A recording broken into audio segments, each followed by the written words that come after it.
सुहागिन महिला को पैरों में महावर लगाना बहुत शुभ माना जाता है। इसे सौभाग्य और शुभता का प्रतीक माना जाता है और यह 16 श्रृंगार का एक महत्वपूर्ण हिस्सा है। यह विशेष रूप से शादी और त्योहारों के दौरान लगाया जाता है और नवजात लड़कियों और कुंवारी कन्याओं के पैरों में भी लगाना शुभ माना जाता है।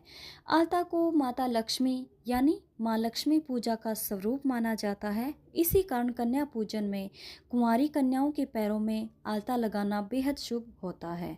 कई स्थानों पर बेटी के जन्म के बाद ही गृह प्रवेश के समय कुंवारी कन्याओं के पैरों में आलता लगाकर गृह में उनकी छाप लगाई जाती है, जिससे घर में सुख समृद्धि का आगमन हो।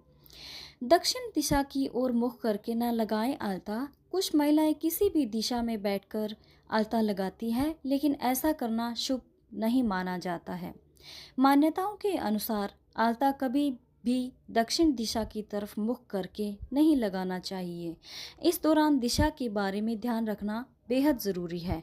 कुछ महिलाएं किसी भी दिशा में बैठकर आलता लगाती है, लेकिन ऐसा करना शुभ नहीं माना जाता है। मान्यताओं के अनुसार आलता कभी भी दक्षिण दिशा की तरफ मुख करके नहीं लगाना चाहिए। इस दौरान दिशा के बारे में ध्यान रखना बेहद ज़रूरी है। सुहागिन महिला को पैरों में महावर लगाना बहुत शुभ माना जाता है।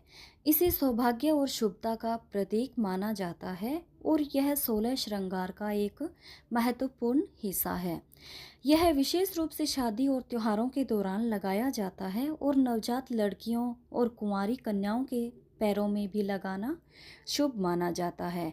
आलता को माता लक्ष्मी यानी माँ लक्ष्मी पूजा का स्वरूप माना जाता है। इसी कारण कन्या पूजन में कुंवारी कन्याओं के पैरों में आलता लगाना बेहद शुभ होता है। कई स्थानों पर बेटी के जन्म के बाद ही गृह प्रवेश के समय कुंवारी कन्याओं के पैरों में आलता लगाकर गृह में उनकी छाप लगाई जाती है, जिससे घर में सुख समृद्धि का आगमन हो। दक्षिण दिशा की ओर मुख करके न लगाएं आलता। कुछ महिलाएं किसी भी दिशा में बैठकर आलता लगाती है, लेकिन ऐसा करना शुभ नहीं माना जाता है।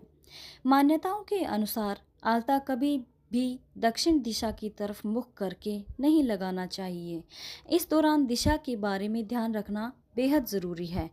कुछ महिलाएं किसी भी दिशा में बैठकर आलता लगाती है, लेकिन ऐसा करना शुभ नहीं माना जाता है। मान्यताओं के अनुसार आलता कभी भी दक्षिण दिशा की तरफ मुख करके नहीं लगाना चाहिए। इस दौरान दिशा के बारे में ध्यान रखना बेहद ज़रूरी है।